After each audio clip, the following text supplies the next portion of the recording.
એક સમયે મહારાજ અક્ષરવડીએ બિરાજમાન હતા।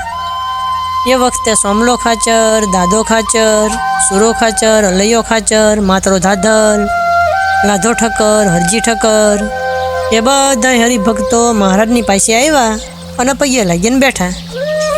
મહારાજ કે તમે બધાય કેમ આવ્યા? હરિભક્તો કે મહારાજ આપણે મંદિરનું કામ ચાલે છે ને તે કડિયા પથ્થર વિનાના બેઠા છે। ખાણે પથ્થર કાઢેલા તો પડ્યા છે પણ વરસાદ વરસતો નથી ને તે લોકોએ કોહ ચાલુ કર્યા। હવે ગાડું જોડવા માટે બળદ નવરા નથી તો પથ્થર કોણ લાવે? માટે વરસાદ વરસે ને તો બધાને દુઃખ મટે અને પથ્થર લાવવાની નિવૃત્તિ આવે, નહીં તો દુનિયામાં બધા વરસાદ વિના દુઃખી છે અને પાણી વિના સીમમાં જુવાર બાજરો બધાય મોલ પણ સુકાય છે। માટે તમે કૃપા કરો ને તો વરસાદ થાય અને બધા હરિભક્તોને સુખ શાંતિ થાય, ઉદાસી મટે। માટે કૃપા કરીને વરસાદ કરો ને તો સારું। મહારાજ કે ઇન્દ્રદેવ કોપાયમાન થયા છે ને તો વરસાદ નહીં થાય। હરિભક્તો કે મહારાજ તમારી ઈચ્છા હોય ને તો વરસાદ થાય, તમે આજ્ઞા આપો તો ઇન્દ્રદેવ જરૂર વરસાદ વરસાવે। મહારાજ કે ઇન્દ્ર રાજાને વરસાદ વરસાવવાની મરજી નથી। પછી દાદા ખાચર ને બધા હરિભક્તો કે હવે આપણે ઉઠો, મહારાજની મરજી નથી। પછી બધા મહારાજને પગે લાગ્યા અને ગોપાળાનંદ સ્વામીના આસને ગયા। સ્વામી કે તમે બધા કેમ આવ્યા? દાદા ખાચર કે સ્વામી તમારા દર્શને અને એક પ્રયોજન છે ને એટલા માટે આવ્યા છીએ। સ્વામી કે તમારા જે પ્રયોજન હોય ને એ અમને સંભળાવો। એટલે હરિભક્તોએ મહારાજ આગળ જે વરસાદની વાત કીધી હતી અને મહારાજે ના પાડીને એ બધી હકીકત સંભળાવી। પછી સ્વામીને કે સ્વામી તમે દયા કરો ને તો વરસાદ થાય અને બધું દુઃખ મટી જાય। સ્વામી કે તમે મહારાજ પાસે ગયા હતા અને મહારાજે ના પાડીને એટલે એમાં અમારું કાંઈ ચાલે નહીં। મહારાજે ના પાડી એટલે ઇન્દ્ર રાજા વરસાદ નહીં વરસાવે। હરિભક્તો કે સ્વામી વરસાદ નહીં થાય ને તો દુનિયા બધા બહુ દુઃખી થાય છે, હરિભક્તો પણ વરસાદ વિના ઘણું દુઃખ પામશે। માટે તમે કૃપા કરો અને વરસાદ થાય ને તો બહુ સારું। સ્વામી કે મહારાજની આજ્ઞા વિના મારાથી વરસાદ થઈ શકે નહીં, કેમ કે મહારાજની મરજી વરસાદ કરવાની નથી અને હું જો વરસાદ કરું તો મહારાજ કુરાજી થાય। માટે તમે અમે સર્વે મહારાજની મરજી અનુસાર વર્તીએ ને તો જ સુખ શાંતિ મળશે, નહીંતર દુઃખી થવું પડશે। પછી દાદો ખાચર આદિક સ્વામી પાસે બેઠા હતા ને તો એમણે સ્વામીની ઘડીક વાતો સાંભળી અને પછી અહીંયાથી ઉઠ્યા। તે બધા સચ્ચિદાનંદ સ્વામી પાસે ગયા। સ્વામી એ વખતે વંડામાં હતા। બધા હરિભક્તો સ્વામીને પગે લાગ્યા અને પાસે બેઠા। સ્વામી કે કેમ આવ્યા? બધા હરિભક્તો કે સ્વામી વરસાદ નથી વરસતો અને બધા હરિભક્તો મનુષ્ય પશુ પક્ષી બધા વરસાદ વિના દુઃખી થાય છે, માટે તમે દયા કરો ને તો વરસાદ થાય અને સર્વે સુખી થાય। શ્રીજી મહારાજ મંદિર કરાવે છે ને એમાં પાણા વિના કડિયા ખોટી થાય છે। પથ્થર તો ખાણે કાઢેલા પડ્યા છે પણ વરસાદ વિના બધાએ કોહો ચાલુ કર્યા ને તે બળદ નવરા નથી। જો વરસાદ થાય તો પથ્થર અહીંયા આવે। સચ્ચિદાનંદ સ્વામી કે તમે વરસાદ સારું મહારાજ પાસે ગયા હતા કે નહીં? બધા દરબારો કે હા સ્વામી મહારાજ પાસે તો ગયા હતા। સ્વામી કે શું કીધું મહારાજે? હરિભક્તો કે સ્વામી મહારાજે કીધું છે કે ઇન્દ્ર કોપ્યો છે ને માટે વરસાદ નહીં થાય। સચ્ચિદાનંદ સ્વામી કે તમે ગોપાળાનંદ સ્વામી પાસે ગયા હતા? હરિભક્તો કે હા સ્વામી એમની પાસે પણ ગયા હતા।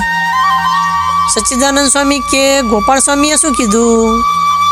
બધા દરબારો કે સ્વામીએ એમ કીધું કે મહારાજની મરજી વરસાદ કરવાની નથી એટલે મારાથી વરસાદ થઈ શકે નહીં, નહીં તો કોઈનો ભાર નથી કે અટકાવે, એમ ગોપાળાનંદ સ્વામીએ અમને જવાબ આપ્યો। સચ્ચિદાનંદ સ્વામી બધા દરબારોને કે ઇન્દ્રદેવને તો હું સારી પેઠે સમજાવું પણ મહારાજ મને વઢે તો એમાં તમે સહાય કરી શકશો કે નહીં? બધા હરિભક્તો કે હા સ્વામી મહારાજ તમને વઢશે ને તો અમે મહારાજને સ્તુતિ કરશું ને તમને વઢવા નહીં દઈએ, પણ તમે ઇન્દ્રદેવને સારી પેઠે સમજાવો। પછી સ્વામી કે ઇન્દ્રને તો હું સારી પેઠે સમજાવીશ, પણ મને એક શ્રીજી મહારાજની બીક છે. દાદો ખાચર ને બધા દરબારો કે સ્વામી તમે મહારાજની બીક રાખશો નહીં અને ઇન્દ્રદેવને સમજાવીને વરસાદ વરસાવો. પછી સ્વામી તો આકળા થઈને સમાધિ કરી અને ઇન્દ્ર રાજાની પાસે ગયા. ઇન્દ્ર રાજાને કે દુનિયા સર્વે દુઃખી થાય છે અને વરસાદ કેમ વરસાવતા નથી? હવે આ વાતની 12 મેઘને ખબર પડી. તે અરસપરસ પૂછવા માંડ્યા કે કોનો વરસવાનો વારો છે?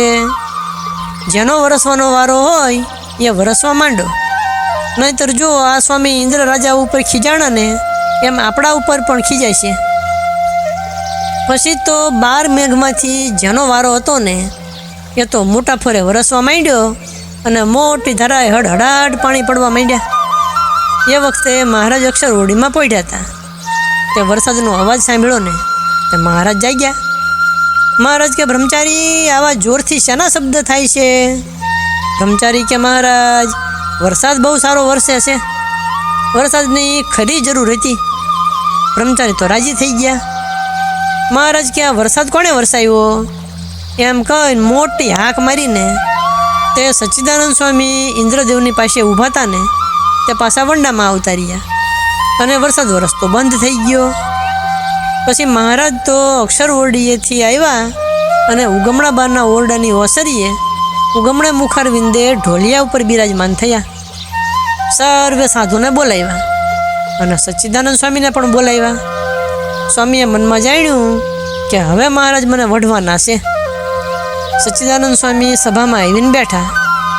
દાદો ખાચર, સોમલો ખાચર એ બધા હરિભક્ત દરબારો હતા ને એ પણ મહારાજને પગે લાગીને મહારાજ પાસે બેઠા. મહારાજ તો એ વખતે અતિ આકળા થઈ ગયા અને મહારાજ વઢવા માંડ્યા. મહારાજ કે આવા નવા અવળા કામ કરે છે, ન કરવાનું હોય ને એવું કામ કરે છે એમ કર સચ્ચિદાનંદ સ્વામીને બહુ વઢ્યા. સચ્ચિદાનંદ સ્વામીએ સોમલા ખાચર ને દાદા ખાચરને સામું જોયું એટલે સોમલો ખાચર ને દાદો ખાચર મહારાજ પાસે ગયા. મહારાજને કહે મહારાજ તમે સાધુને શા માટે વઢો છો? મહારાજ કે આવા નવા ઊંધા કામ કરે તે કીધા વિના કેમ ખબર પડે અને કયા વિના કેમ ચાલે? એમ કહી મહારાજ ઊભા થઈ ગયા. મહારાજ કે કાં તો અવળા કામ કરનારા સાધુ અહીંયા રહીએ અને નહીં તો અમે રહીએ. એ સાધુને રાખવા હોય તો અમે અહીંયા નહીં રહીએ. એમ કહીને સચ્ચિદાનંદ સ્વામીને દરબારમાંથી રજા આપી. એટલે સ્વામી તો ખળખળિયો નદી ઉતરી અને સામા કાંઠા ઉપર મોટો પથ્થર હતો ને એના ઉપર આસન વાળીને સિદ્ધાસને બેઠા. પછી શરીર બધું રુધિરે કરીને ભરાઈ રહેલું અને વૃત્તિઓ બધી મહારાજની મૂર્તિમાં જોડી દીધી. મહારાજની મૂર્તિને વિશે સંલગ્ન વૃત્તિ કરી અને અખંડ ભજન કરવા માંડ્યા. તે ભજન કરતાં કરતાં આખી રાત વીતી ગઈ.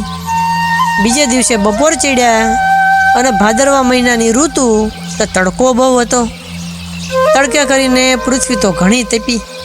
સ્વામી બેઠા હતા ને એ પથ્થર પણ બહુ આકરા તપ્યા એટલે સ્વામીનું શરીર તે ગરમીથી બળવા માંડ્યું અને તરસ પણ બહુ લાગેલી. પણ મહારાજની મૂર્તિ ધારીને ભજનનો તાર તૂટવા દીધો નહીં. એવી રીતે અતિશય પ્રેમે કરી અને મૂર્તિને વિશે એક તાર જોડાઈ ગયા. શરીરમાં તરસનું કે તડકાનું દુઃખ ઘણું હતું. એ વખતે મહારાજ અક્ષરવડીમાં ભર નિંદ્રામાં પડ્યા હતા. મહારાજ તો અકળાઈ ગયા અને જાગીને બેઠા થયા. બેઠા થઈને કે બ્રહ્મચારી જલ્દી જાઓ, ઉતાવળા પાણી લઈ આવો, અમને તરસ બહુ લાગી છે. પછી બ્રહ્મચારી ટાઢા પાણીની ટોયલી હતી ને તે મહારાજ માટે લઈ આવ્યા. મહારાજે પાણી પીધું. વળી થોડી વાર પછી બીજી વાર પાણી મંગાવ્યું પણ તોય તરસ છીપી નહીં. પછી વળી ત્રીજી વાર પાણી મંગાવ્યું એટલે બ્રહ્મચારી આ સાંભળ્યું ને તે બ્રહ્મચારી મહારાજને કે મહારાજ તમે વારે વારે પાણી પીવો છો પણ તરસ કેમ છીપતી નહીં હોય? મહારાજ કે જેને પાણી પાવાનું છે ને એને કોઈ પાતા નથી એટલે અમારી તરસ છીપતી નથી. પછી મરજીના જાણનારા એવા રતનજીભાઈ અને મિયાજી તે મહારાજની પ્રસાદીનું ટાઢું જળ હતું ને એમાં સાકર નાખી અને સચ્ચિદાનંદ સ્વામી પાસે લઈ ગયા. સ્વામીને કે લ્યો સ્વામી મહારાજે તમારા સારું પ્રસાદીનું પાણી મોકલાવ્યું છે, એટલે સ્વામીના શરીરમાં જે રુધિર નીકળેલું ને એની અને તડકામાં તાપની જે વ્યાધિ હતી એ મટી ગઈ અને રાજી થઈને પ્રસાદીનું પાણી પીધું. પછી તો શરીરમાં જે તરસની પીડા હતી ને એ પણ મટી ગઈ. મહારાજ તો અક્ષરરોડીમાં બિરાજમાન હતા ને તો અહીંયા મહારાજને પણ તરસ મટી ગઈ. પછી બીજે દિવસે ભક્તિ માતાનું શ્રાદ્ધ આવ્યું. તે ખીર ને રોટલીની રસોઈ કરાવી અને મહારાજ કે સચ્ચિદાનંદ સ્વામી ક્યાં છે? એ જ્યાં હોય ને ત્યાંથી એને તેડી લાવો, આપણે એમને જમાડવા છે. એટલે રતનજી ને મિયાજી ગયા અને સચ્ચિદાનંદ સ્વામીને તેડી લાવ્યા. મહારાજે થાળ જમીન સચ્ચિદાનંદ સ્વામીને જમવા બેસાડ્યા. મહારાજ કે તાંસડો લાવો, એટલે તાંસડો લઈ આવ્યા.